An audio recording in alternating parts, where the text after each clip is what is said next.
Pak semangat, salam bahagia. Alhamdulillah. Bahagia. Sehat. Iya. Iya. Baik, Bapak dan Ibu.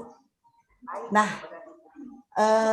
tujuannya Bapak dan Ibu perlu diketahui bahwa kita dengan pembelajaran perencanaan kegiatan tujuannya adalah mampu ya peserta atau kita semua mampu menyusun analisis perencanaan kegiatan dan prioritas kegiatan sekolah ya. Baik, itu tujuannya. Nah, ini latar belakangnya Bapak dan Ibu ya. Latar belakangnya kenapa sih sekolah harus membuat perencanaan kegiatan sekolah? Kita tahu ya bahwa teori manajemen yang masih ingat kemarin saya juga sudah menyampaikan teori manajemen dari John Terry ya, bahwa manajemen itu diawali dengan planning ya, planning perencanaan, kemudian organizing pengorganisasian, kemudian yang ketiga itu actuating pelaksanaan ya, acting aktivitas, kemudian setelah melakukan pelaksanaan atau aktivitas maka perlu ada controlling ya. Nah, kita lihat itu adalah teori dari konsep manajemen dari John Terry ya. Betul ya, bahwa di bendahara sekolah ya untuk mengelola dana BOS maka perlu dibuat perencanaannya, dan Bapak Ibu ya perlu dibuat perencanaannya, karena perencanaan inilah nanti yang akan menjadi ujung tombak ya, fondasi di dalam melaksanakan penyaluran ya dana-dana BOS yang ada di sekolah. Kalau tidak ada perencanaan, apa yang akan dilakukan ya? Mesti bagaimana gitu kan? Nah, di dalam perencanaan itu ini tentu kan nanti tujuannya pasti akan tercapai. Kalau tanpa ada perencanaan mungkin simpang siur ya, tidak ada landasan gitu. Nah, sekarang yang menjadi latar belakang mengapa perlu dibuat perencanaan kegiatan sekolah, ini landasannya adalah Undang-Undang Nomor 20 Tahun 2003 ya tentang Sisdiknas, Sistem Pendidikan Nasional, dan Peraturan Pemerintah Nomor 19 Tahun 2005 tentang Standar Nasional Pendidikan. Ada berapa standar nasional pendidikan Bapak dan Ibu? Ada berapa? Ada 8, iya. Ada 8. 1, standar isi. Ya. 2, standar proses. Ketiga, standar kelulusan dulu. Ya, udah kelulusan standar pendidik dan tenaga pendidikan. Kemudian standar penilaian. Kemudian penilaian dan pembiayaan ya. Nah, Bapak dan Ibu yang saya banggakan, standar nasional ini sebetulnya hanya kriteria minimal ya, hanya kriteria minimal. Dari 8 standar ini hanya kriteria minimal sebetulnya. Misalnya saja ya, bahwa sekolah harus memiliki sarana prasarana untuk toilet atau WC siswa ya. Di dalam standar sarana itu kalau Ibu tidak salah ya, satu pintu itu harus dipakai oleh berapa orang Bapak dan Ibu, ingat nggak? 40 orang? 40. 20 orang. Satu pintu 20 orang. Satu pintu berapa orang? 20 orang. 20 orang. Nah, kalau memang sekolah mampu, itu hanya kriteria minimal. Satu pintu dipakai untuk 20 atau 30 orang. Itu hanya kriteria minimal. Adapun kalau sekolah mampu, boleh 10 orang buat lagi toiletnya gitu ya, misalnya seperti itu ya. Jadi sebenarnya hanya kriteria minimal. Adapun kalau sekolah mampu untuk memaksimalkan, dipersilahkan ya, dibolehkan. Kemudian berikutnya, satuan pendidikan itu wajib memenuhi SMP, standar pengelolaan. Nah ini standar pengelolaan, kita masuk ke standar pengelolaan ya, manajemen keuangan sekolah masuk pada standar pengelolaan. Nah, standar pengelolaan pendidikan implementasinya masih kurang, ya, masih kurang. Belum sesuai rambu-rambu, khususnya perencanaan program sekolah atau rencana kerja sekolah. Halo, Ya, ya, hai. tolong Ya. di-mute ya suaranya ya supaya nggak berak-berak ya.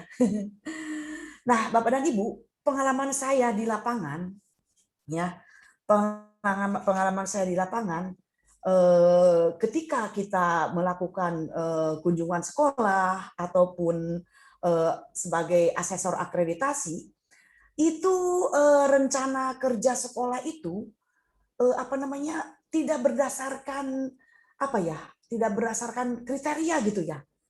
Rencana kerja sekolah itu seharusnya dibuat oleh sekolah, ya, oleh kepala sekolah bersama dengan guru, komite, ya, perwakilan dari orang tua murid di luar komite. Itu harus beracuan kepada kemarin itu apa? Masih ingat nggak? Diri, ya, evaluasi diri itu dibuat berdasarkan analisis kesenjangan antara kondisi saat ini dengan kondisi yang diharapkan. Nah itu, kalau memang kondisi saat ini dengan kondisi yang diharapkan itu ada kesenjangan itulah nanti yang akan menjadi dasar rencana kerja sekolah. Rencana kerja sekolah beracuan kepada mana? Kepada 8 standar tadi. Kemarin kan sudah dicontohkan, ya. Standar isi ada 18 guru yang tidak bisa menyusun silabus, RPP, KKM. Nah, 18 orang inilah, 18 orang guru inilah nanti yang akan dimasukkan ke dalam rencana kerja sekolah. Itu standar isi. Belum standar proses, ya. Standar proses misalnya kondisi saat ini ada 8 guru misalnya dari 15 guru. Ada 8 guru yang tidak bisa mengajar. Nah, dengan menggunakan metode yang bervariasi. Metode yang dipakainya hanya ceramah saja, ya. Duduk, dengar, catat. Nah, DDC duduk, dengar, catat. Hi-nya hitung. Bukan hitut ya. Bukan DDC, dengar, duduk, dengar, catat, hitung, bukan hitut, Bu. Ya. Nah, jadi rambu-rambu perencanaan program sekolah itu ini dirasakan masih kurang, Bapak dan Ibu. Nah, sementara penggunaan dana BOS itu harus mengacu kepada RKS. Nah, selain itu Bapak dan Ibu, maka diperlukan petunjuk teknis, ya. Diperlukan petunjuk teknis. Nah, petunjuk teknisnya yaitu tentang rencana kerja sekolah. Jadi rencana kerja sekolah itu adalah satu komponen dari perencanaan program sekolah. Satu komponen. Rencana kerja sekolah menggambarkan tujuan yang akan dicapai dalam kurun waktu tertentu sebagai dasar pengelolaan sekolah dalam mendukung peningkatan mutu lulusan. Ya.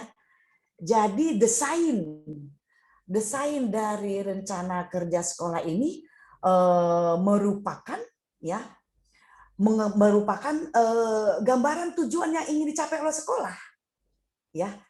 Tujuan yang ingin dicapai sekolah yang dituangkan di dalam rencana kerja sekolah itu menyangkut apa? Ya, menyangkut 8 standar nasional pendidikan. Nah, itu. Ya, sampai di sini bisa dipahami ya Bapak dan Ibu? Halo? Ya, bisa. Halo? Hai. Bisa ya, Bu. Ya, Bu. Ya, Bu. ya bisa dipahami ya tentang latar belakang. Bisa. Ya, Ya, Bu. saya yakin. Aslinya. Ya, saya yakin Bapak dan Ibu sudah memahami tentang hal ini, ya, sudah memahami tentang hal ini. Baik, kita lanjutkan.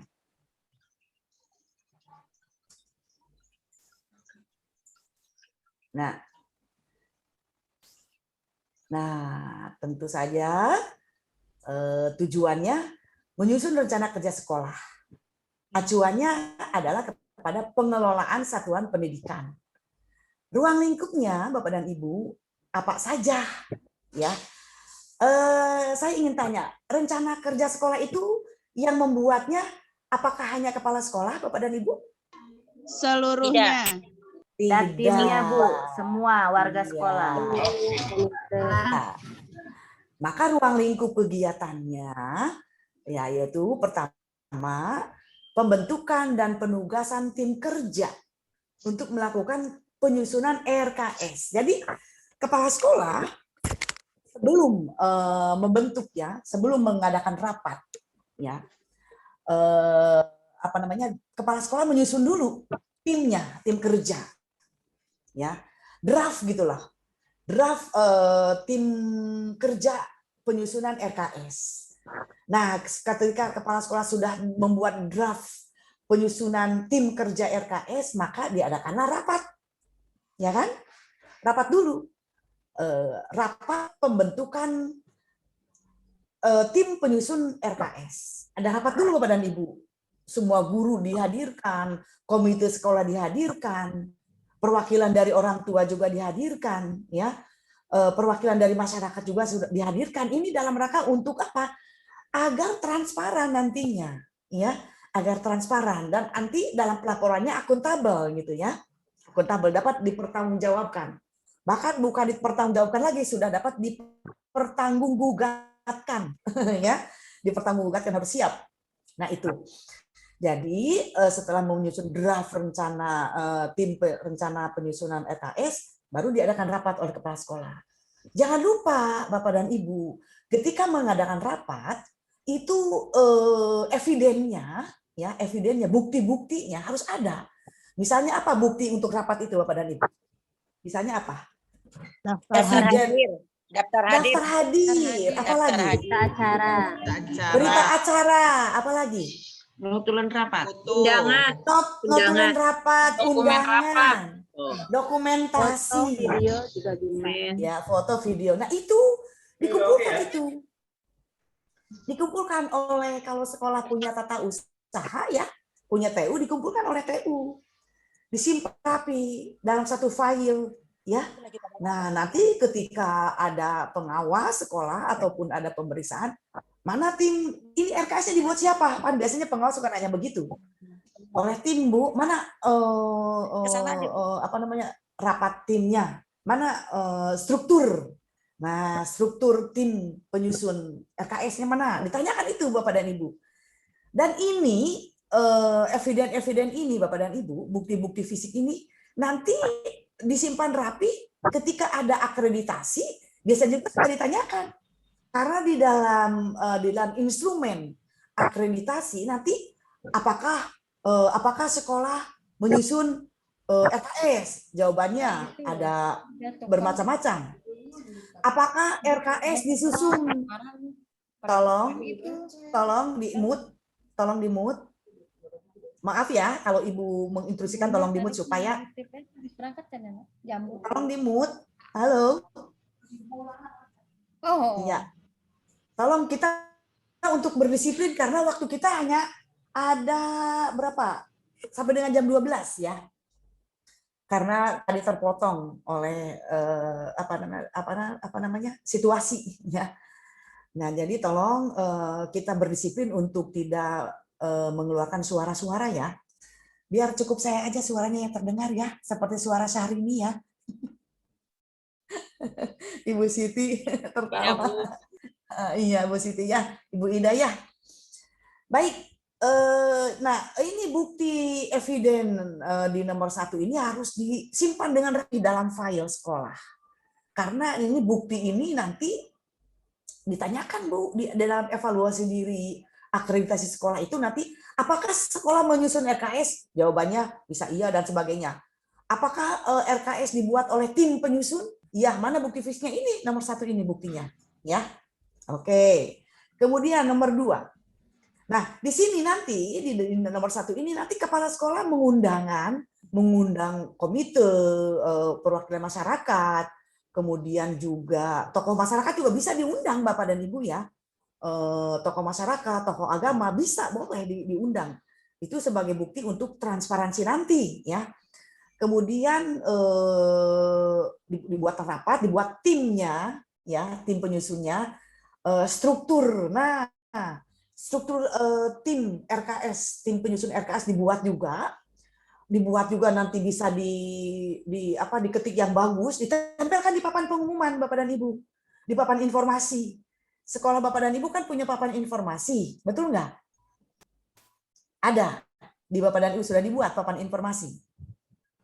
Ada Bu. Ada, Bu. Oke. Ada. Nah itu tim penyusun RKS ditempel di papan pengumuman supaya bisa dibaca, supaya bisa diakses oleh masyarakat yang datang ke sekolah. Nah itu dibuat. Setelah itu dibuat SK-nya, ya kan? Dibuat SK tim penyusun.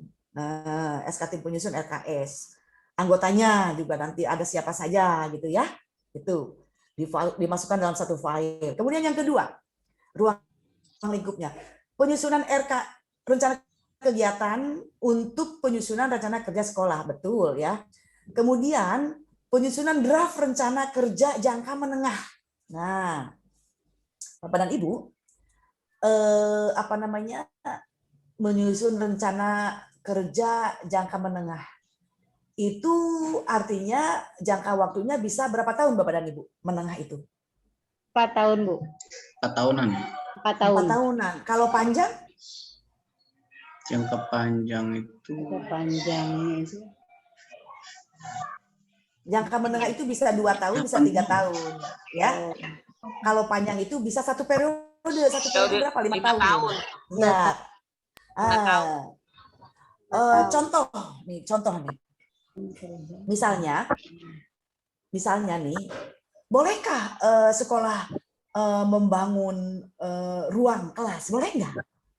Tidak. Tidak. Kalau membangun tidak boleh, bolehnya perbaikan. Bolehnya perbaikan. Boleh nggak sekolah menambah?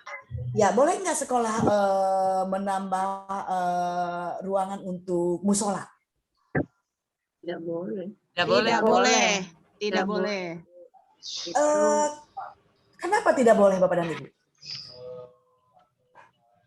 kalau menggunakan dana Kalau dari Ya, seorang. Siapa yang bicara? Yang tadi menyebutkan Ya, silakan Pak Masir.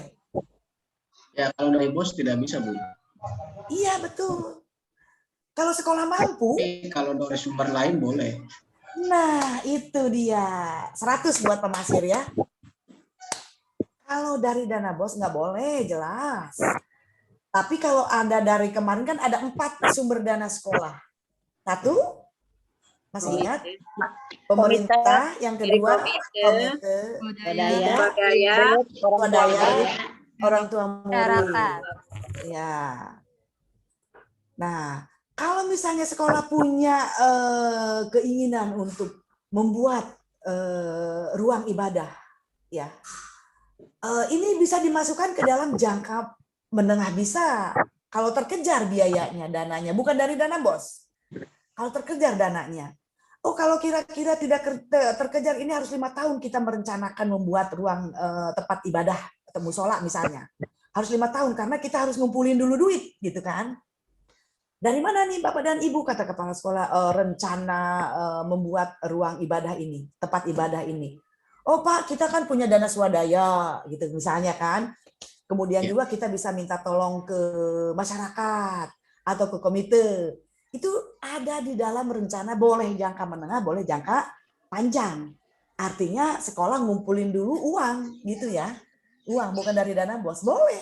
Asal jangan dari dana bos, ya. Itu rencana jangka menengah, salah satu contohnya, ya. Baik.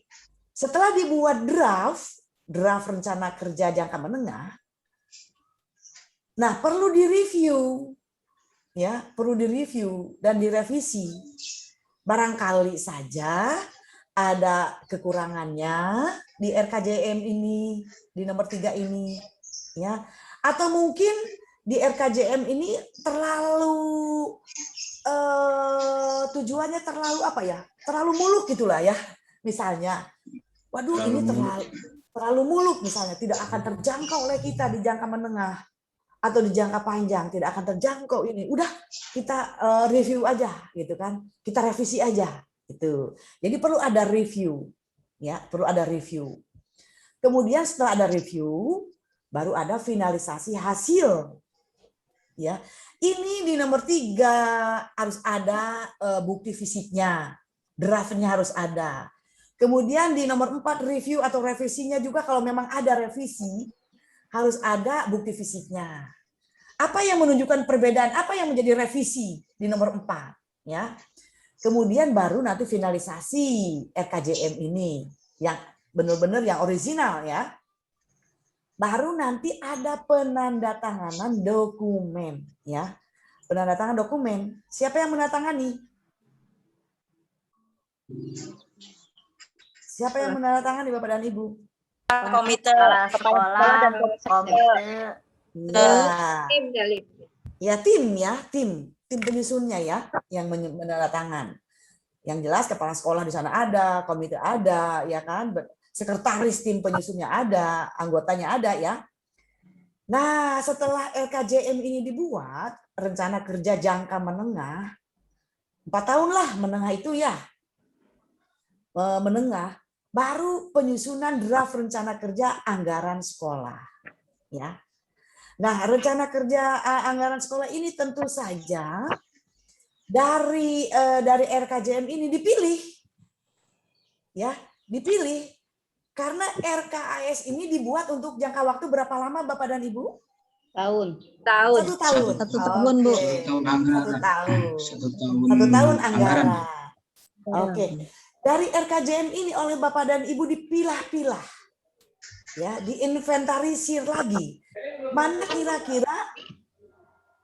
kira-kira rencana yang bisa dilakukan, yang bisa dilaksanakan di dalam 1 tahun itu, yang bisa dijangkau, khususnya untuk penggunaan dana BOS, ya, khususnya untuk penggunaan dana BOS. Kalau di RKJM boleh dimasukkan rencana kerja jangka menengah yang tidak menggunakan dana BOS juga boleh.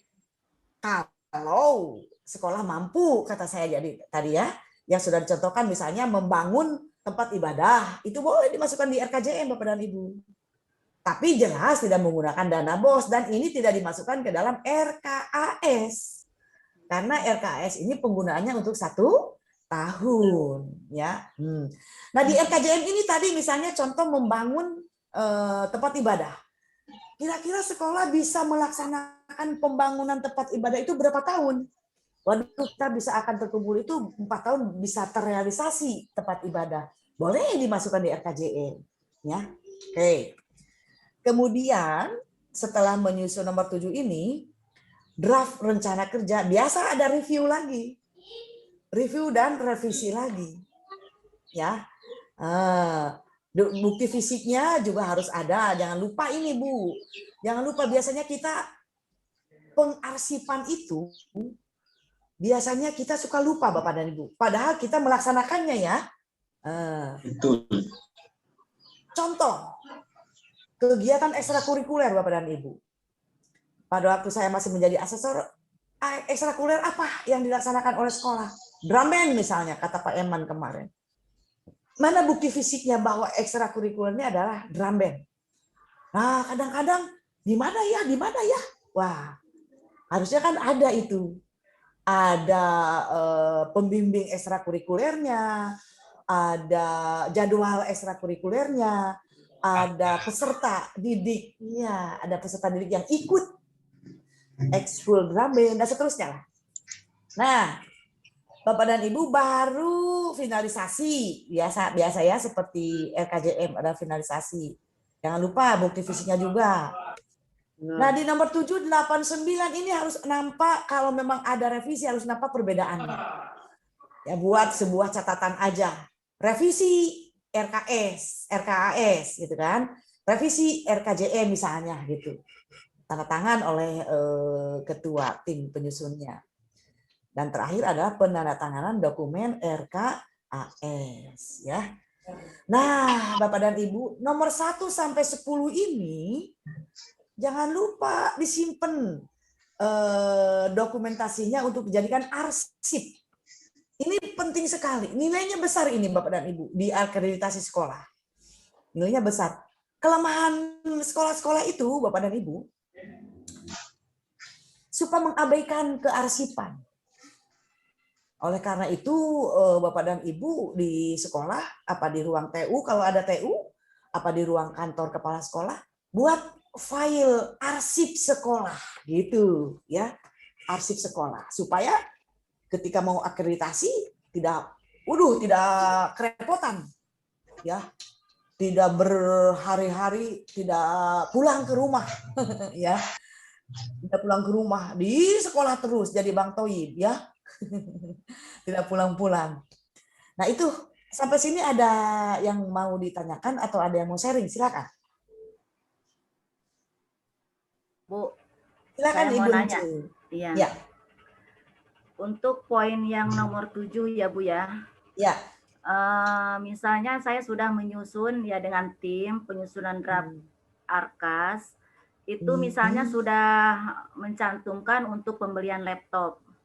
Ya. Nah, di tengah perjalanan tahun 2020 ya Bu, ARKAS yang 2020, penyusunan ARKAS yang 2020 maksudnya. Di tengah perjalanan tiba-tiba mesin air rusak Bu. Nah, otomatis kan kita di draft ARKAS itu tidak mencantumkan mesin air ya Bu ya. Nah, boleh nggak misalnya yang untuk draftnya di situ sudah untuk pembelian laptop dibelikan untuk mesin air itu Bu. Itu aja Bu, terima kasih.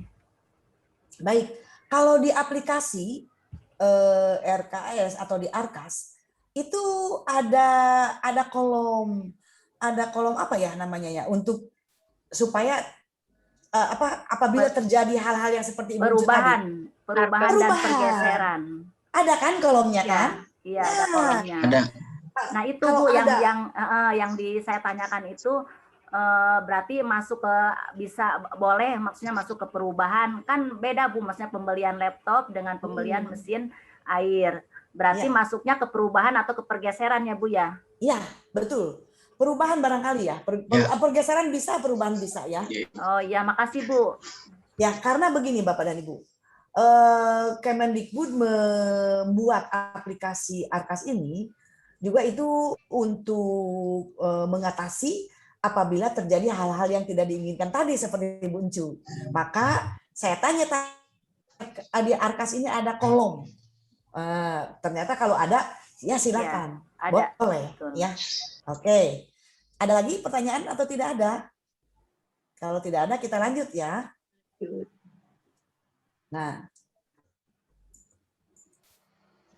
Nah ini, ya kan? Ini sudah tadi kan? Saya nanya tapi telat Bu. Oh siapa nih? Silakan. Belum. Belum silakan belum. Soal satuan harga gimana Bu ya? Satuan harga. Kemarin Pak Eman sudah menjawabnya ya, satuan harga ya. Nah ini Bapak dan Ibu disesuaikan dengan kebutuhan. Karena prinsip dari penggunaan dana BOS ini adalah salah satunya adalah fleksibel. Disesuaikan dengan kebutuhan keuangan dari dana BOS itu sendiri. Makanya ketika akan membuat RKAS untuk pembelian laptop, kira-kira dana penerimaan ini berapa, ya kan? Pengeluaran ini apa saja, ya kan? Pengeluarannya itu apa saja? Yang diutamakan adalah tentang pembelajaran ya. Pembelajaran yang diutamakan itu. Karena dengan mengutamakan pembelajaran ini nanti kualitas pembelajaran akan meningkat. Kalau kualitas pembelajaran di sekolah meningkat, tentu saja kelulusannya juga bagus outputnya. Gini Bu, jadi kemarin kan ya, maaf ya dipotong. Ya. Kemarin ARKAS itu kan harga sudah deal ya di ARKAS. Udah oke, tapi terjadi ketidaksesuaian harga gitu kan. Nah, itu kan nggak bisa dirubah tuh kalau udah ARKAS udah disetujui ya. Oh ya. Jadi silpa ya, silpa apa silpa? Iya. Yang Bu, bingung betul. Itu di notanya itu Bu, maksudnya kita belanjakan atau enggak gitu. Jadi saya masukkan ke perubahan. Masukkan ke perubahan sebelum ditandatangani.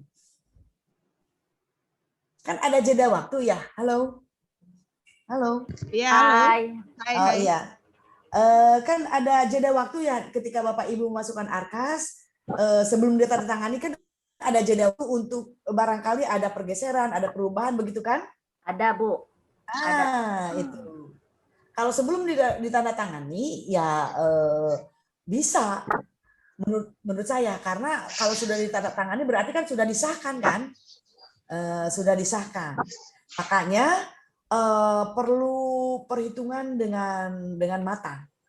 Ya, daripada kita misalnya saja harga laptop kita hargakan misalnya 10 juta satunya, misalkan kan, khawatir harganya naik kan, nanti Ibu sebagai bendahara kan menjadi tanggung jawab gitu kan, makanya harganya ya kan nanti ada perubahan kan, setelah Ibu dibelanjakan uang itu, oh ternyata kalau kemarin kita harganya 10 juta ternyata sekarang menjadi 9 juta, untung itu kan bisa dirubah di perubahan itu kan, gitu ya Bu ya.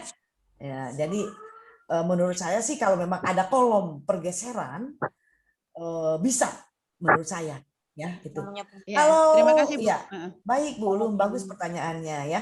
Baik, kita lanjutkan. Unsur yang terlibat udah tahu ya, Dewan Guru juga mungkin nggak semua ya. Dewan Guru semua atau mewakili? Yang mewakili? Perwakilan aja, Bu. Perwakilan tim aja biasanya. Oke. Iya. Perwakilan aja guru. Iya, perwakilan. Oke. Nah, rencana kerja sekolah kita sudah sama-sama tahu ya, merupakan sebuah proses perencanaan atas semua hal dengan baik dan teliti. Dibuat untuk mencapai tujuan pendidikan. Dengan tujuannya juga agar sekolah dapat menyesuaikan dengan kekhasan. Nah, kekhasan. Ciri khas dari daerahnya masing-masing. Ya. Kemudian menyesuaikan dengan apalagi kondisi dan potensi daerah. Sosial budaya masyarakat. Potensi sekolah dan kebutuhan peserta didik. Misalnya, kalau di sekolah Ibu, wilayah sekolah Ibu ini kondisi sosialnya masyarakatnya agamis gitu ya, misalnya agamis, sosial budaya masyarakatnya agamis, sementara jumlah muridnya seperti Pak Eman tadi banyak ya kan, 875, bayangkan membagi-bagi waktunya. Jumlah ruangan belajarnya ada berapa Pak Eman? Jumlah ruangan belajarnya. Ruang belajar 12 Bu. 12. Ya. Jadi kalau 12 masing-masing level itu kelas 1 misalnya 2 kelas begitu ya? Iya Bu, di SIP. Di SIP. Di Ya. SIP. Nah, dengan kalau apalagi dengan di SIP itu begitu mungkin kan anak-anak yang ada masuk siang nggak? Ada SIP siang nggak?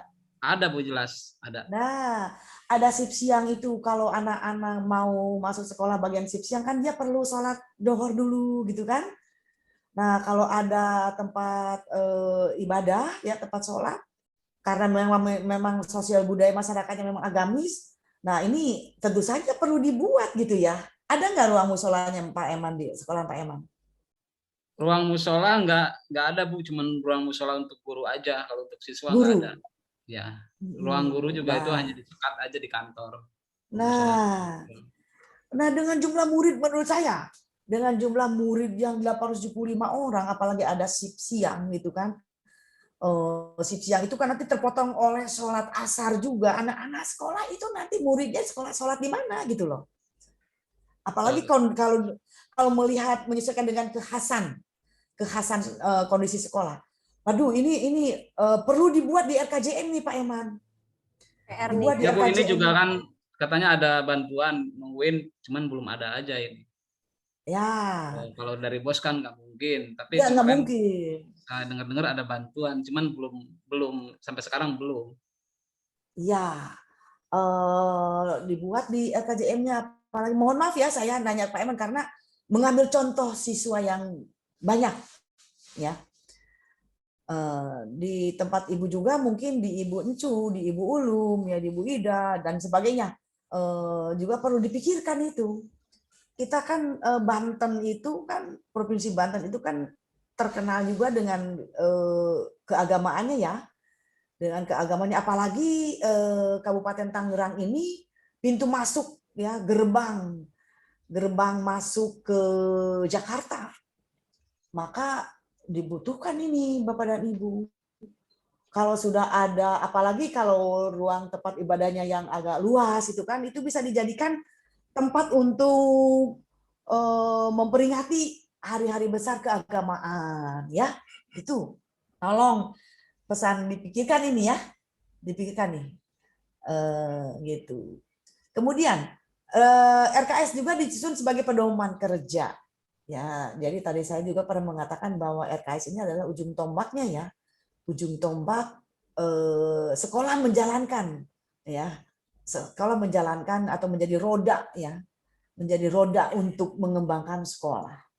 Kalau rodanya nggak bagus, nggak bunder, jalannya juga kan gelejek gitu ya Bu ya. Bayangkan kalau roda mobil ataupun roda motor bentuknya segi empat kan nggak enak dipakai jalannya. Begitu juga dengan RKS ya. RKS kalau RKS-nya dibuat bagus ya sesuai dengan acuan aturan, dikelola dengan baik, ya, maka nanti di dalam pengembangan sekolahnya gampang. Dan RKS ini dijadikan dasar untuk melakukan monitoring dan evaluasi pelaksanaan pengembangan sekolah. Nah, untuk melakukan monitoring dan evaluasi ini, siapa yang memonitor dan mengevaluasi Bapak dan Ibu? Pengawas. Bisa pengawas. Siapa lagi? Inspektor.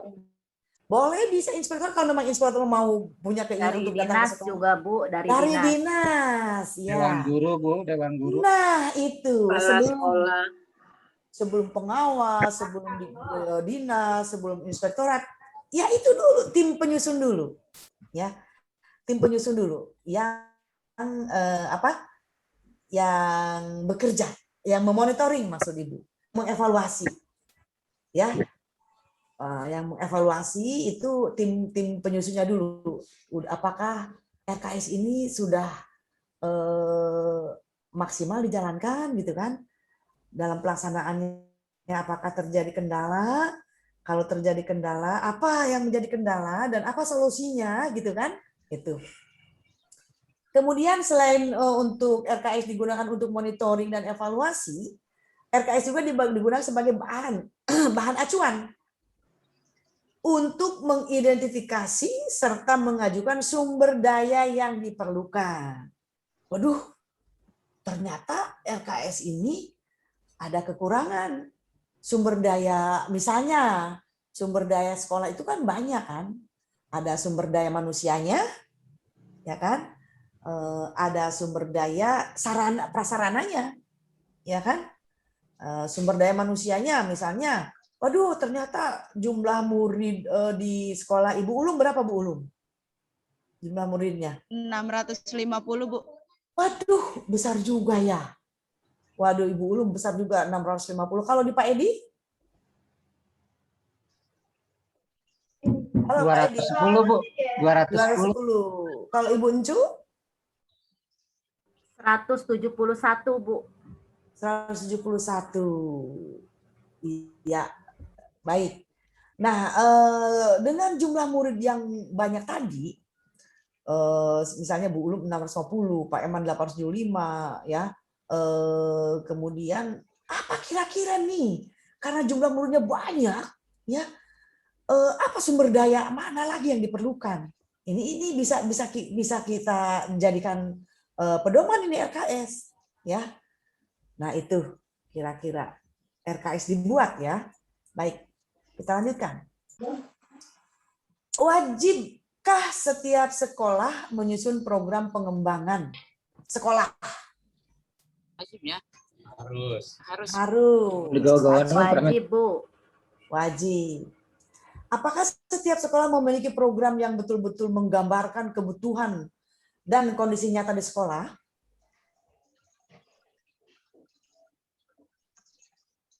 Siapa yang bisa menjawab? Iya, Bu. Iya, Ibu Encu.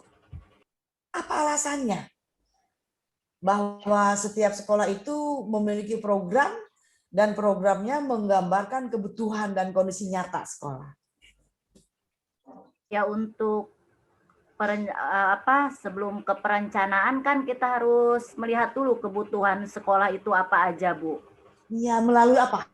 Melalui evaluasi? Evaluasi diri dulu kan? Iya, dari Evaluasi EDS itu, dulu. Bu. Iya. Ya, EDS. Jadi EDS itu dibuat oleh sekolah ya? Iya, Gitu. operasi sekolah, Dapodik. Iya, iya, begitu. Jadi jangan sampai terjadi di masa lalu gitu ya. Waktu saya masih bekerja sebagai pengawas itu, saya lihat itu muluk-muluk sekali itu ya rencana kerja sekolahnya. Karena yang membuat ada konsultan pendidikan, dan ngerti. Ya, nggak ngerti kalau konsultan yang bikin pendidikan, yang ngerti itu adalah ya sekolahnya sendiri ya. Gitu. Baik.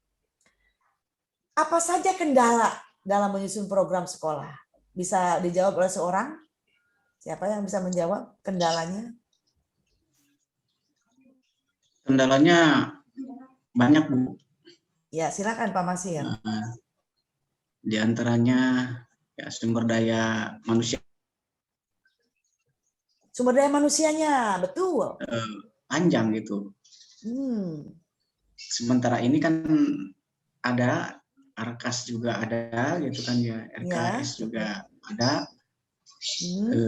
Tetapi ketika istilahnya pembuktian pelaksanaan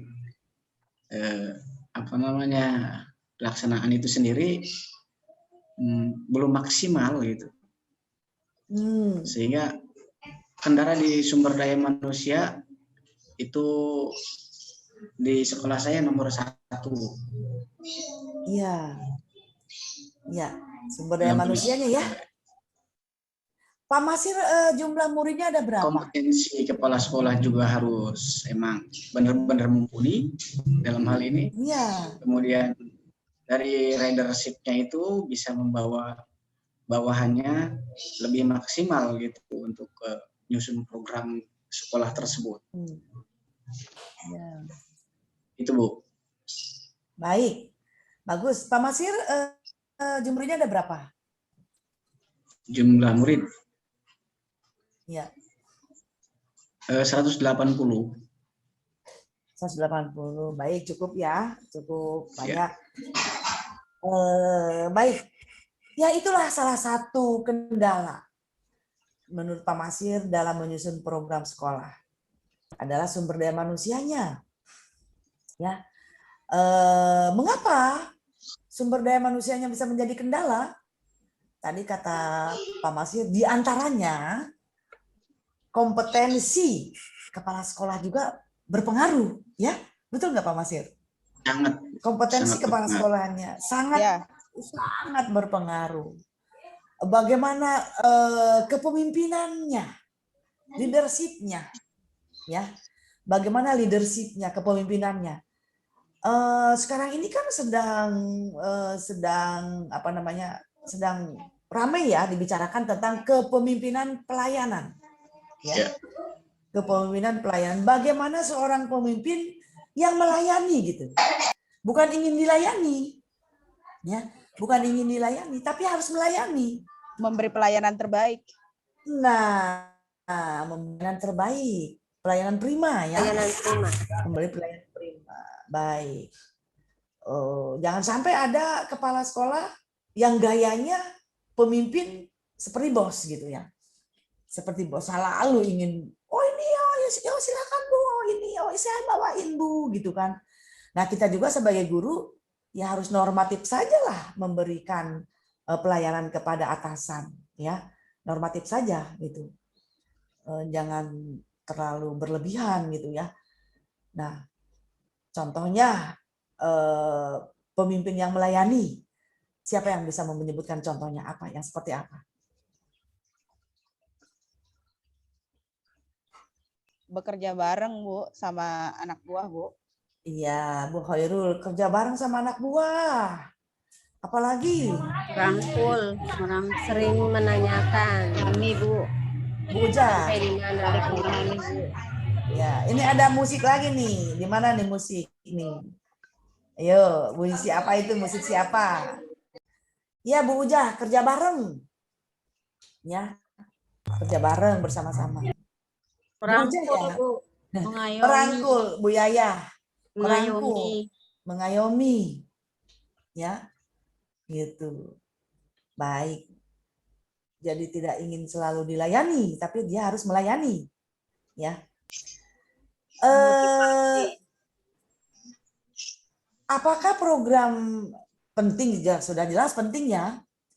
Mengapa penting? Ya, dibolak-balik nih pertanyaannya. Mengapa penting? Tadi sudah dijawab. Penting ya Supaya karena tidak keluar dari program perencanaannya itu, Bu. Ya, Bu Sulastri, gimana? Dianggap penting ya, memang sangat penting karena sebagai acuan untuk melaksanakan program sekolah tersebut. Iya, betul. Acuan ya. Sebagai acuan untuk melaksanakan program sekolah tersebut, sebagai pedoman agar tidak keluar, Tidak menyimpang apa yang sudah kita programkan. Iya, tidak menyimpang dengan apa yang sudah kita programkan ya Bu Ella ya. Baik.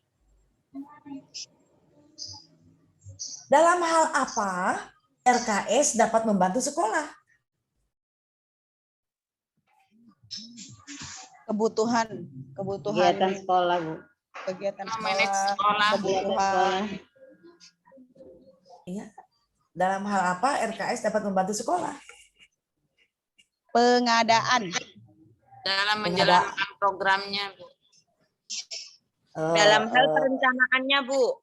Dalam hal perencanaannya, Ibu Siti Khoiroh dalam menjalankan programnya. Terus Bu Khairul Ulum cantik sekali pakai kacamata. Iya, nggak apa-apa, cantik lah. Ih, ini makanya bukan guru Perempuan, Bu. Oh iya, masa ganteng ya? Yang ganteng mah Pak Masir ya. Baik, ada lagi? Yuk, siapa? Dalam hal apa? Kebutuhan sekolah. Iya, kebutuhan sekolah itu kan banyak, Bu. Yang lebih mengerucut gitu, apa? Dalam perencanaan. pengadaan untuk sekolah. Perencanaan juga sekolah. masih luas itu banyak sekali. Apa? Dalam hal apa? Bisa membantu? Mobilisasi juga banyak, ya. Penjaga, guru, kendaraan itu juga mobilisasi. Apalagi, siapa? Dalam penyusunan anggaran sekolah, Bu. Jelas itu mah, betul. Apalagi? Pengawasan, pengendalian, Pengendalian. Apalagi? pengkoordinasian. Tujuan sekolah, Bu. Ya, untuk mencapai Tujuan sekolah. tercapainya tujuan sekolah itu melalui apa? Visi-misi kerja. Bukan. Tercapainya tujuan sekolah itu karena proses pembelajarannya berjalan dengan Baik. baik. Benar. Kualitas pembelajarannya sangat bagus. Jadi yang Bapak Ibu sampaikan tadi benar ya, betul. Saya tambahkan. Dalam hal apa RKS dapat membantu sekolah? Tentu saja dalam pelaksanaan proses pembelajaran. Halo? Ya, Dalam pelaksanaan proses pembelajaran. Ya, semuanya ini baik itu untuk kebutuhan guru, untuk kebutuhan peserta, sarana prasarana yang lain. Dana BOS itu sebenarnya digunakan ya untuk membantu menjalankan proses pembelajaran agar kualitas proses pembelajarannya lebih meningkat, itu kan ya. Jadi RKS itu bukan untuk perencanaan, bukan untuk ini. Yang lebih membantu itu adalah dalam rangka untuk meningkatkan Proses kualitas pembelajaran. Semua yang Ibu sampaikan itu adalah benar. Itu semua adalah pendukung untuk meningkatkan kualitas pembelajaran. Ya, itu tolong diingat itu. Apakah semua RKS yang disusun sekolah telah benar-benar membantu sekolah? Ya jelas ya. Iya. Jelas. Siapa alasannya? Siapa yang bisa menjelaskan alasannya?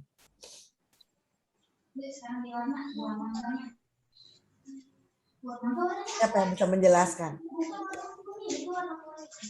Nah, di situ Bu bukan katakanlah membantu sebetulnya, tetapi menjadi tolak ukur dari sekolah tersebut untuk melaksanakan berdasar dari RKS. Iya, betul Pak Masir. Apakah semua RKS yang disusun benar-benar membantu sekolah? Benar. Karena apa? Karena RKS tadi kata Pak Masir sebagai tolak ukur. Betul ya. Alasannya sebagai tolak ukur. Karena sebagai tolak ukur maka benar-benar sangat membantu. Semua program sekolah ini masih udah jalakan tuntutnya. Punten bisa pakai bala-balana aduh. Mohon maaf kedengaran ya bisik-bisik Ibu ya. Mohon maaf ya. Tidak di-mute dulu ini, tidak di-unmute.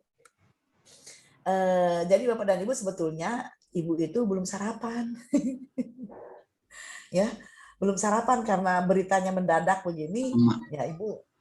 Jadi mohon maaf nanti kalau Ibu sambil karena udah jam 10 pantesan lapar Ibu ya.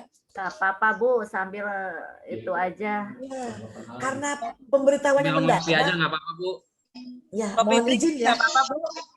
Enggak, biar aja. Enggak. Sebentar Bapak dan Ibu. Jadi benar ya. Kata Pak Masir bukan membantu lagi Bu. Sebagai tolak Tapi ukur. sebagai tolak ukur, acuan. Iya, acuan ya. Oke. RKS yang bagaimanakah yang dapat membantu pencapaian program sekolah?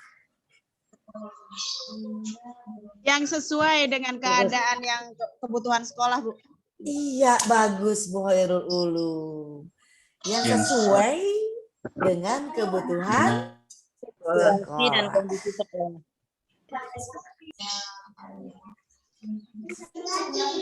Oke, pinter-pinter memang ya. Aduh, enak kalau mengajar peserta yang cerdas. Ya, Ibu tidak kerja keras. Ngikut ketua, Bu. Ngikut ketua. Ketuanya siapa? Eman. Pak Eman. Oh, Pak Eman. Ya, baik. Sampai sini ada yang mau bertanya? Atau mau sharing? Silakan.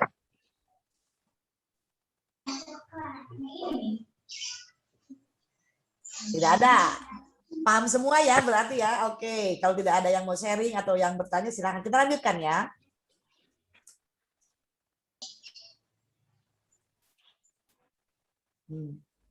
Ini udah ya. Oh, ini belum. Baik. Rencana kerja sekolah merupakan rencana yang menyeluruh. Ya, yang menyeluruh. Untuk mengoptimalkan penggunaan sumber daya sekolah. Baik sumber daya manusianya maupun sumber daya non-manusianya untuk mencapai tujuan yang diinginkan di masa yang akan datang. Rencana kerja sekolah itu selayaknya berorientasi ke masa depan dan secara jelas mampu menjembatani kesenjangan atau gap antara kondisi yang ada saat ini dan kondisi yang diharapkan ya. Harapan atau impian yang ingin dicapai di masa yang akan datang. Baik, oleh karena itu Bapak dan Ibu, sebelum membuat RKS ini, sebelum RKS ini maka dibuat RKJM ya, rencana kerja jangka menengah. Karena rencana kerja jangka menengah ini merupakan impian ya, impian sekolah gitu.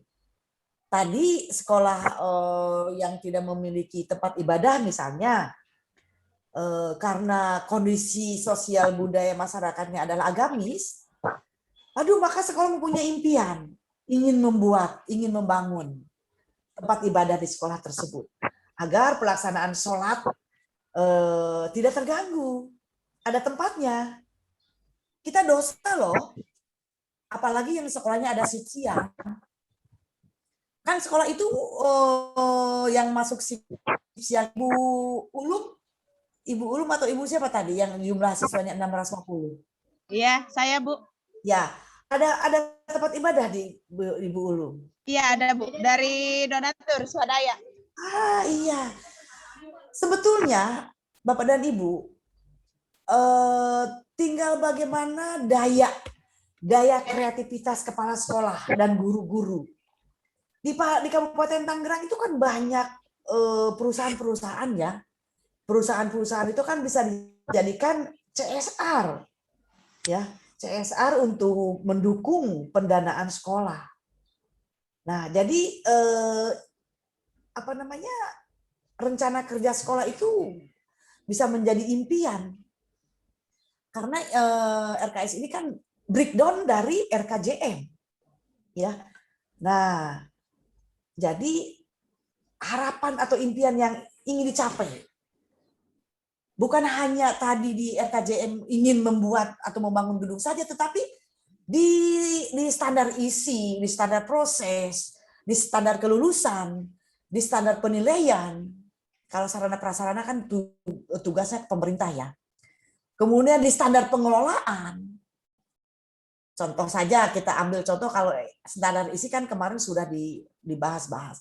Kalau di standar proses tadi guru-gurunya monoton ngajar teh CCDH aja. Catat catat dengar hitung CDH. Duduk DDC, duduk dengar catat hitung. Hafal. Atau hafal. Kan monoton itu kan, sudah tidak sesuai dengan zaman, dengan perkembangan zaman.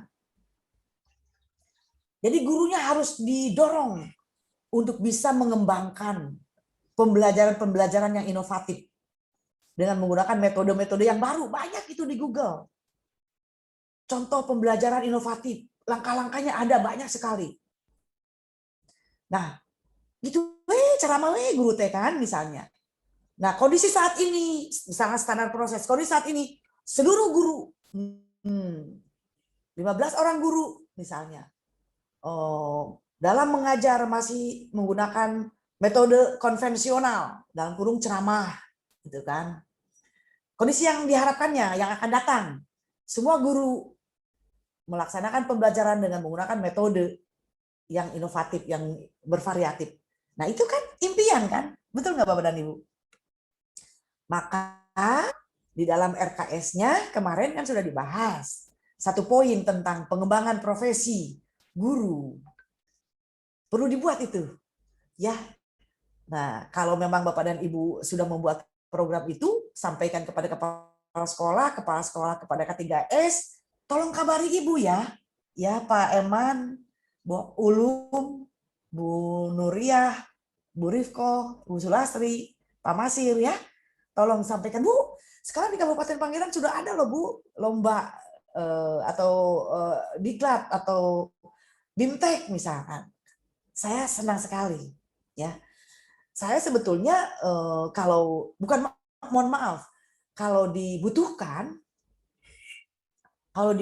oleh teman-teman nih di Kabupaten Tangerang, guru-guru di sekolah dasar, saya siap datang kalau pandeminya sudah berakhir. Ya, saya siap datang. Nggak usah lah dibayar honornya, nggak usah. Ya, boleh ya Bu ya. Iya. Allah terima kasih. Nggak usah dibayar honornya ya. Kalau makan minumnya mungkin ya aja ya. Bisa di-SPJ-kan Bu, bisa di-SPJ-kan. Sebagai narasumbernya mungkin supaya maju gitu loh guru-guru. Ya IHT bisa saya datang ke sekolah, ke Panongan, ke Bencongan, ke Rajeng ya. Kalau pandeminya sudah berakhir ya. Bukan dagang ya, bukan dagang ya. Yuk kita bersama-sama gitu. Bersama-sama. Ya grup diklat aja kita undang Ibu. Iya. Oke ya. Mudah-mudahan segera berakhir pandeminya ya. Amin. Ya, kita lanjutkan. Amin.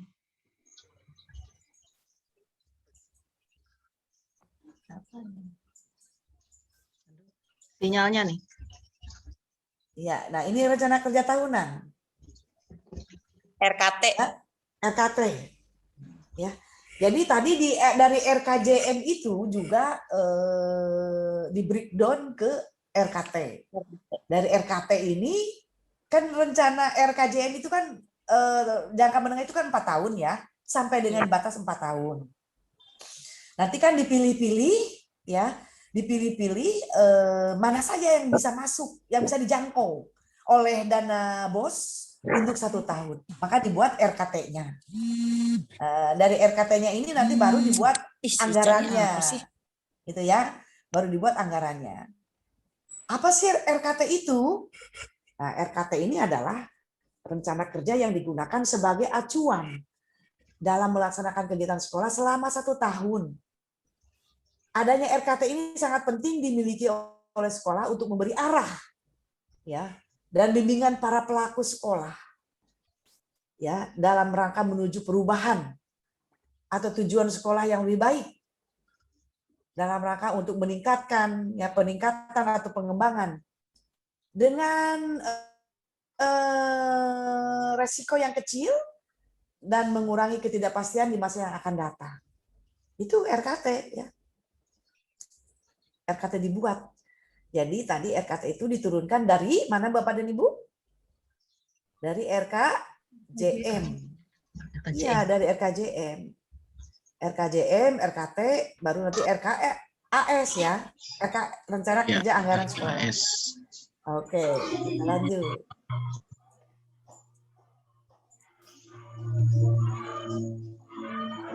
Nah, mulai lagi musiknya muncul. Ibu juga ingin dengar musik sebetulnya. Iya, karena iya Bu, biar gak ini Bu. Ya hidup dengan musik hidup menjadi indah ya. Dengan agama hidup Setuju menjadi saya. Hidup terarah. Dengan agama hidup terarah, dengan ilmu menjadi mudah. Ya. Saya sekarang tidak perlu datang ke sekolahan Bapak dan Ibu, lewat Zoom ini juga kan bisa bertemu. Karena ini ilmu teknologi, jadi kita bisa mudah ya. Dengan ilmu mudah, dengan seni indah, dengan agama terarah. Semuanya ya. Ini RKT nih. Ya, RKT dapat dijadikan sebagai pedoman kerja untuk perbaikan dan pengembangan sekolah. 2. Sarana untuk melakukan monitoring udah tadi juga sama dengan di RKAS ya. Itu sama. Kemudian apa namanya? Yang berikutnya udah ya, 2 saja ya. Jadi RKT itu pedoman kerja, sarana untuk monitoring dan evaluasi. Sama saja dengan RKAS ya, sama. Tapi dibandingkan dengan RKAS, lebih dulu mana nih lahirnya? RKT dulu atau RKAS dulu? RKT. RKT. Kalau sudah dibuat RKT-nya gampang kita ini. Membreakdown ke penggunaan dana bosnya ya itu. Nah, RKT yang dinyatakan dalam RKAS maksudnya dilaksanakan berdasarkan rencana jangka menengah. Iya kan? Sudah disampaikan sama saya tadi. Yang pertama RKJM, kemudian RKT, kemudian baru RKAS. RKAS dan RKT ini diambilnya dari RKJM, ya, jangka menengah. Iya. Isinya diantaranya kan menganalisis, siapa yang masih ingat? Isinya menganalisis tentang 8 standar nasional yang tadi di awal-awal sudah saya sampaikan ya, itu. RKJM dan RKT disetujui rapat Dewan Guru setelah memperhatikan pertimbangan dari komite sekolah. Iya kan? Dari tim penyusunan juga tadi kan, tim menyusun RKJM, tim menyusun RKT. Sama saja mungkin orang-orangnya supaya lebih efisiensi ya, betul nggak? Iya. Lebih efisien, gitu kan? Itu tentu saja dipertimbangkan pertimbangan dari komite sekolah, karena komite sekolah juga ikut terlibat ya di dalam penyusunan baik itu RKJM, RKT maupun RKS ya itu. Bicara itu memang mudah ya Pak ya. Pak Masir, saya berbicara enak aja Ibu bicara begitu. Mudah banget Ibu bicara seperti itu. Ya kan? Maksimal sekali yang Ibu sampaikan tentang RKJM, RKT dan RKAS ini, RKS dan RKT. Sementara kami di lapangan mengotak-ngatik dana bosnya susah gitu kan. Karena tidak boleh diberikan honor kan ya. Penyusunan RKJM ini nggak boleh diberikan honor kan? Iya Bu, tidak boleh kan, tidak boleh karena kita karena kita memang sebagai PNS atau sebagai ASN ya. Selain makan minum nggak boleh. Iya, hanya makan minum saja. Nah, oleh karena itu kemarin sharing dari teman-teman ya, ada masih ingat saya menyampaikannya, saling menggendong lah gitu loh, ya, saling menggendong. Di sini nggak bisa, kan mungkin kan itu tahapan-tahapannya menguras pikiran dan tenaga waktu juga ya Pak Masir ya. Ya teman-teman ya, menyusun RKJM mungkin saja bisa beberapa hari. Menyusun RKT, menyusun RKS, menyusun RKAS-nya. Tahapan itu kan pasti menyita waktu, pikiran, tenaga. Ya. Sementara tidak ada honor, hanya makan minum. Ya, dari pendapat teman-teman kemarin tadi kan bisa digeser-geser gitu loh. Ya. Digeser-geser gitulah.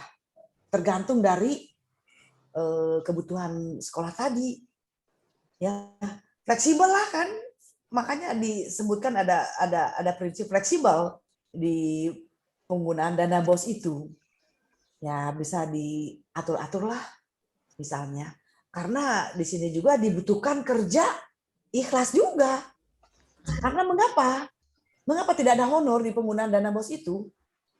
Kalau ada honor atau mungkin uang habis ya. Ada kegiatan lomba, misalnya lomba baca puisi, ada honornya misalnya gitu kan. Waduh, mungkin uang itu habis oleh honor Bapak dan Ibu. Gimana nanti kita akan maju? Jadi tolong orientasinya memang manusiawi lah. Manusiawi lah, karena memang uang itu dibutuhkan oleh kita semua. Uang itu berbanding lurus ya dengan apa yang kita lakukan. Nah, namun Bapak dan Ibu, kita berkacamata kepada Jepang. Waktu ada program dari Jepang itu lupa lagi saya, waktu saya masih jadi pengawas Bapak dan Ibu. Aduh, programnya lupa lagi saya. Pengawas dilibatkan di dalam program Jepang itu. Dan pengawas yang mengajar, pengawas yang monitoring dan evaluasi, apakah program itu dilaksanakan oleh sekolah gitu. Apakah sekolah itu mengaplikasikan ilmunya enggak di pelatihan itu. Nah, kita ketika monitoring, Bapak dan Ibu, ketika kita monitoring ke sekolah-sekolah, itu enggak ada honornya, Bapak dan Ibu. Kata program yang dari Jepang tuh, loh, ini kan sudah tugasnya pengawas. Padahal kita kan datang ke sekolah-sekolah menggunakan kendaraan lah, perlu transportasi lah. Kita hanya dikasih makan Bapak dan Ibu. Nah, barangkali saja Bapak dan Ibu, ini perlu disampaikan ya kepada teman-teman semua yang terlibat di dalam tim, ya, terlibat di dalam tim. Sampaikan saja apa adanya gitu kan. Namun kalau memang Bapak dan Ibu sebagai pegawai negeri atau sebagai ASN itu memang udah pekerjaan kita loh, gitu. Ini sudah pekerjaan kita di luar jam mengajar, ya kan? Di luar jam mengajar. Nah ini semuanya tergantung dari pimpinan sekolah dan bendahara, ya, pimpinan sekolah dan bendahara. Mungkin untuk efisiensi, misalnya kalau kita mengadakan rapat tim penyusun itu, mungkin kita bagi-bagi aja yuk, misalnya lah dengan secara kekeluargaan. Siapa yang bagian bawa berasnya, siapa yang kita ngaliwat lah gitu istilahnya Bapak dan Ibu ya, bacakanlah. Sehingga nanti dari uang yang bisa dipakai untuk makmin itu untuk ya pengganti bensin lah misalnya gitu, ya itu mungkin Pengganti atau mungkin transport ada ya, teman Bu? lain, atau mungkin ada pengalaman sharing pengalaman dari teman-teman semua. Siapa yang bisa menyampaikan itu? Siapa? Ada tidak?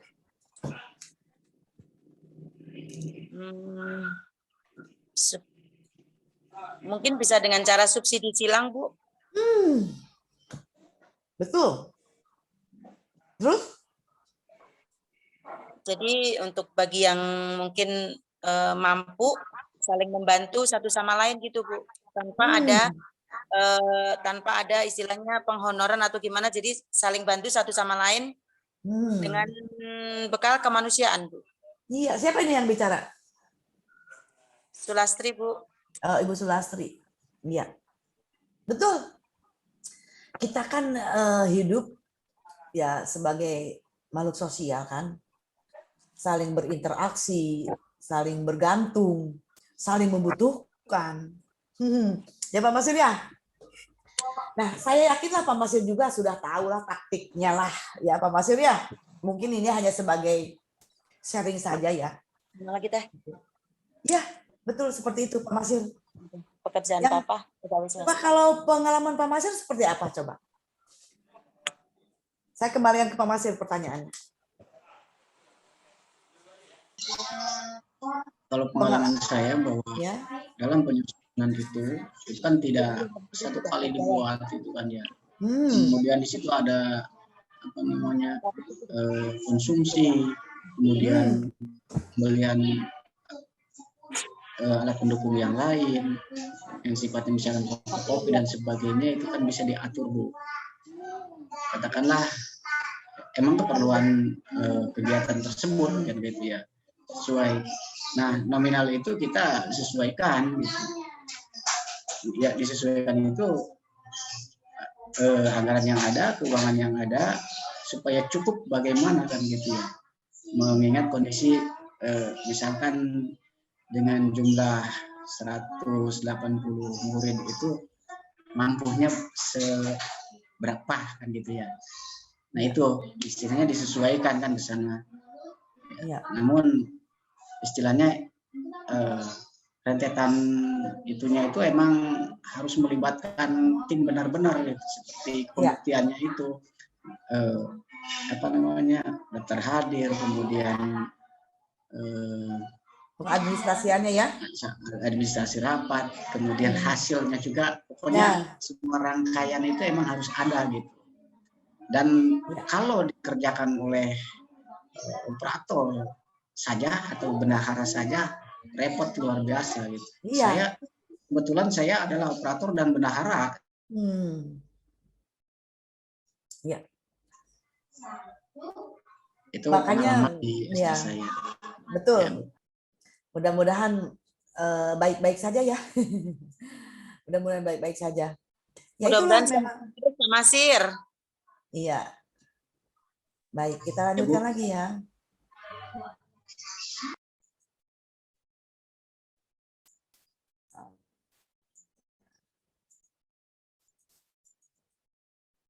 Tujuan RKP ini ya.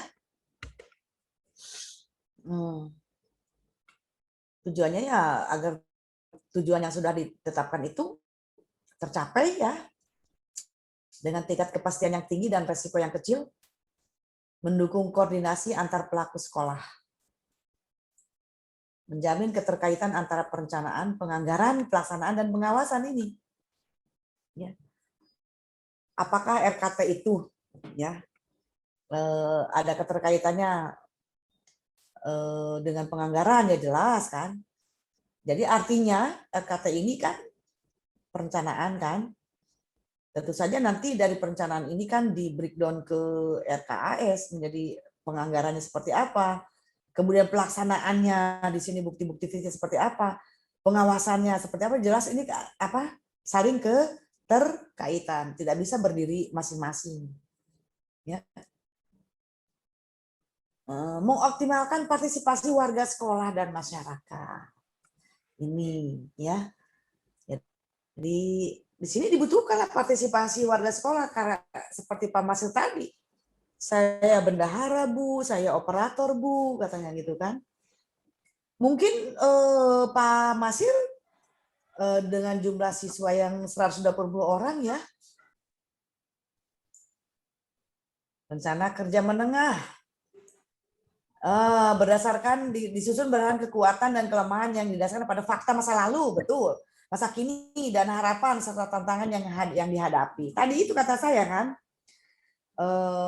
dibuat dengan apa namanya beracuan kepada analisis kondisi saat ini dengan kondisi yang diharapkan atau impian yang ingin dicapai. Ada gap enggak gitu kan? Ada kesenjangan enggak? Nah, itu. Jadi maka perlu dibuat sebelum RKS, sebelum RKT, maka dibuat dulu RKJM-nya, ya, rencana kerja menengahnya dibuat dulu. Karena di rencana kerja jangka menengah ini sebenarnya impian-impian sekolah gitu kan, impian-impian sekolah yang akan dicapai, gitu. Juga mungkin tantangan nyata yang dihadapi. Misalnya, jumlah murid yang begitu banyak misalnya, tapi tidak punya ruang baca buat anak-anak mengerjakan tugas atau gitu ya. Misalnya ruang baca atau misalnya perpustakaan mini gitu ya. Jadi perpustakaan mini itu jangan ada di pojok kelas saja gitu kan. Minimal ada ya ruangannya gitu ya. Nah, itu di RKJM saya ingin membuat perpustakaan mini misalnya gitu. Nah, itu impian sekolah itu tentu dituangkan di dalam RKJM, rencana kerja jangka menengah, karena berkaitan dengan anggaran, karena membuat perpustakaan mini ini kan dibutuhkan tempat, ya lahan, ya biaya, ya uang lah ya. Nah, itu impian jadi di dalamnya. Namun, waduh, harapannya sekolah mempunyai perpustakaan mini, tapi tantangannya nggak punya uang gitu kan. Gimana caranya? Maka itu daya kreativitas kepala sekolah itu dibutuhkan waktu ya, dibutuhkan saat itu. Bagaimana dia? Makanya kompetensi kepala sekolah itu satu di antaranya adalah kompetensi kewirausahaan. Jadi intinya padahal itu kompetensi kewirausahaan itu bukan kepala sekolah dititah neangan duit gitu. Nah, selama ini kan persepsinya begitu. Masa kepala sekolah disuruh nyari duit dengan kompetensi kewirausahaan? Ini kalau kasusnya kayak gini gimana nih, Bu? Gimana, Bu? Belum silakan. Kalau kasusnya kayak gini nih, bos belum turun, TPP belum turun, gimana ini caranya ini? Ya, Maaf ya, Ibu sarapan lagi ya. sedang banyak kegiatannya. Sekarang banyak ini kan ini apa? Tahan aja dulu, Bu. Kegiatan. Kan minimal kalau sekolah mah bisa nalangin gitu. Ya. Siapa bilang? Nalangan heula ke belum. Iya, bisa nalangin, Bu. Larinya mah ke bendahara aja ya, suruh nyari. Lagi Cari utangan. Bu, memang Bisa memegang uang itu aja. memegang uang itu akhirnya apa ya? Ketimpahan gitu ya, kelimpahan apa ya? Tanggung jawab ya. Iya, beban dan tanggung jawab. Memang Nyari bos, duit. Bu, bos itu cairnya bulan apa aja gitu, Bu? Nggak mesti, Bu. 1 tahun berapa kali, Bu? 3. 3 tahap. Tadinya kan 4, sekarang Ini udah 3 bulan. Guru honor belum 3, digaji. cuma 3. Tadinya 4, Bu, sekarang 3 tahap. Oh, Iya. 3 tahap. Iya. Ya, jadi Kalau per tahun bulan. kemarin ya tahap pertama di awal udah cair, tapi ini 2021 sampai Maret belum. belum Ini ya. udah 3 bulan nih, Bu, guru honor. Guru honor belum dibayar 3 bulan. Ya, guru honor menjerit. Aku menangis. Sekarang nggak bisa belum nangis. cair, bos belum Marah cair. hati, istri Iya. menangis, aku menangis. Reken sawah belum diseret. cair. Tuh, Pak Ahmad Hidayat katanya gadekeun sawahna. Kasihan Hidayat, bendaharanya saya mah nggak punya sawah. Gadekan SK bendera, Bu. Cina, Bu. Ke pabrik tuh banyak, pabrik. Boga SK. Sekolah kan SK-na ya Pak Ahmad Hidayat ya. Gadekan di karena Pembelaan itu SK. Jadi gaji Bu, honor. kalau gaji honor di Ibu Siti Khoiroh sebulan berapa? 35 sampai 40%, Bu. 35.000? Sama. Sampai 40%. Oh iya. Dari masa kerja. Iya lupa ya, dari itu ya 30% kemarin ya. Iya. 50% ya maksimal ya. Maksimal Ya, 50%. Baik. 50%. Ya. Ya memang Bapak dan Ibu. Resiko kita belum turun sementara honor harus dibayar. Selama ini mengatasinya guru honor dibayar setiap bulan atau ditunda sampai bos cair? Rencana kerja tahunan memuat ketentuan mengenai kesiswaan, kurikulum, dan kegiatan pembelajaran, pendidik dan tenaga kependidikan, serta pengembangannya, sarana prasarana, keuangan dan pembiayaan, budaya dan lingkungan sekolah, peran serta masyarakat, rencana-rencana kerja lain yang mengarah kepada peningkatan dan pengembangan mutu pendidikan. Ya, rencana kerja sekolah, rencana kerja tahunan menjadi dasar pelaksanaan kegiatan sekolah yang dilaksanakan oleh penanggung jawab kegiatan yang didasarkan pada sumber daya yang ada. Ya, lanjutkan. Nah ini.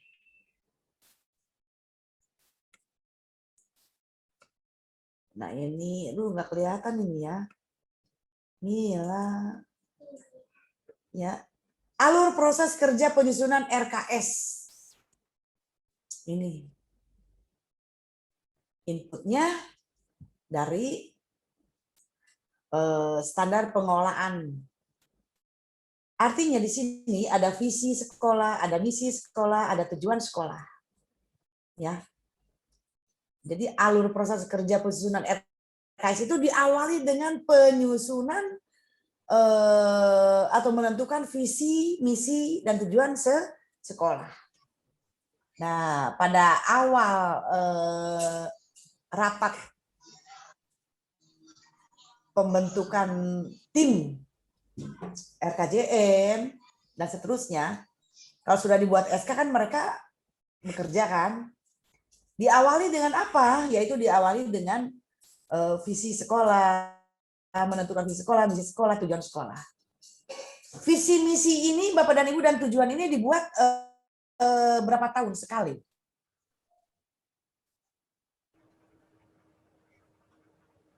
Itu masuknya ke itu kurikulum, Bu, 1 tahun sekali. Tahun sekali. 1 tahun sekali, betul. Tahun depannya boleh dirubah atau tidak dirubah? Bisa juga dirubah dan hanya merevisi. Iya. Visi ada revisi. Apa beda visi? Situasional. Iya, situasional. Apa beda visi dengan misi? Kalau visi itu yang akan kita capai, apa yang akan kita capai, sedangkan misi itu langkah-langkah untuk mencapai visi, Bu. Siapa tadi yang menjawab? Sulastri, Bu. Bagus.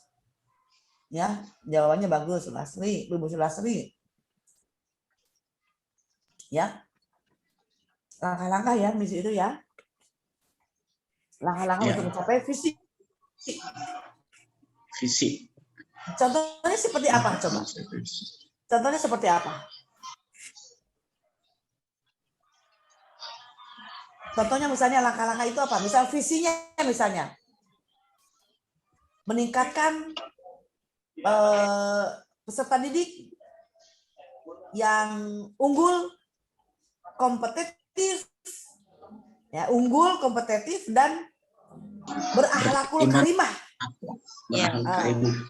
Berakhlak. Itu misalnya Misinya? Misinya siapa yang tahu? Misinya